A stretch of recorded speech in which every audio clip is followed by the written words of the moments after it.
transporte aéreo offshore é um dos setores mais preparados para lidar com riscos. Isso porque sua função é usar helicópteros para levar pessoal para navios e plataformas de petróleo em alto mar. Essas empresas lidam com condições extremas de clima, panes, greves e problemas de tráfego aéreo. Por isso investem em criar redundâncias para equipamentos que podem falhar, estabelecem procedimentos de segurança e fazem muita manutenção preventiva. Mas mesmo assim há vulnerabilidades. Uma delas é fazer clientes e parceiros aderirem ao processo de gestão de riscos. O maior desafio para as empresas de aviação offshore é convencer a petrolífera a interromper sua produção em uma plataforma e ceder funcionários para fazer treinamentos.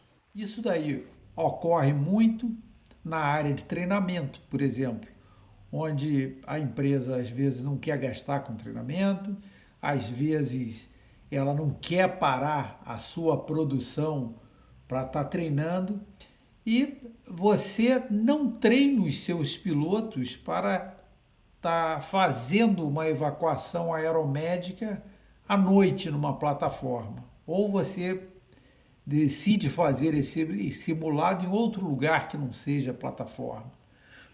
Em tese, né, você estaria dando um treinamento similar, né? Mas não funciona assim. As condições de uma plataforma são extremas. Você tem o vento influenciando, você tem o próprio a própria aproximação da aeronave, que é muito diferente de se fazer em solo. Por que você não faz isso? Porque eu não quero parar a produção. Em tese, ele está economizando ali. Agora, imagina se você precisar desse acionamento de madrugada e o piloto bater contra a estrutura da plataforma, você causar uma explosão. O preço disso é absurdo. E por que às vezes as empresas não enxergam isso? Porque ela não consegue enxergar a extensão do risco. Ela precisa saber que esse risco operacional que ela está tomando quando ela decide não fazer o que ela deveria fazer, que era parar a produção e treinar, ela está tomando um risco de imagem gigante, que ela não tem nem a noção disso. Se o especialista em aviação não chegar lá e explicar para ela que é execuível isso acontecer e pode acontecer, e se acontecer vai ter um efeito devastador, com certeza ele vai ficar muito mais sensível a isso. O que acontece é que o gestor no dia a dia, ele só vê o que ele tem que entregar ali, as metas dele, mas ele não consegue ter a capacidade de ver o todo. Ele vê a árvore, mas não vê a floresta. E um dos maiores problemas que a gente tem é o principal stakeholder, que é o dono do processo produtivo, ele subestimar o risco. Ele não está entendendo que aquilo não é só um risco operacional, é um risco de imagem, é um risco para o pessoal dele também, não só para os terceiros. Isso é muito importante ele entender.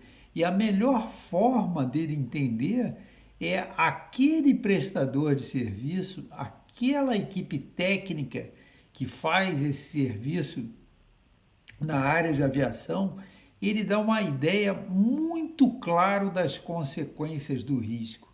Então é importante que todos os stakeholders estejam na mesma página em relação àquele risco. E para eles estarem na mesma página, só tem um jeito, eles terem um perfeito entendimento desse cenário de risco. Quando um acidente ocorre, o maior impacto pode não vir apenas das perdas imediatas de equipamentos e recursos humanos. Na aviação, qualquer acidente, por menor que seja, pode gerar também auditorias, multas e até perdas de licenças e contratos. E em maior ou menor grau, essa realidade vale para todos os tipos de empresas.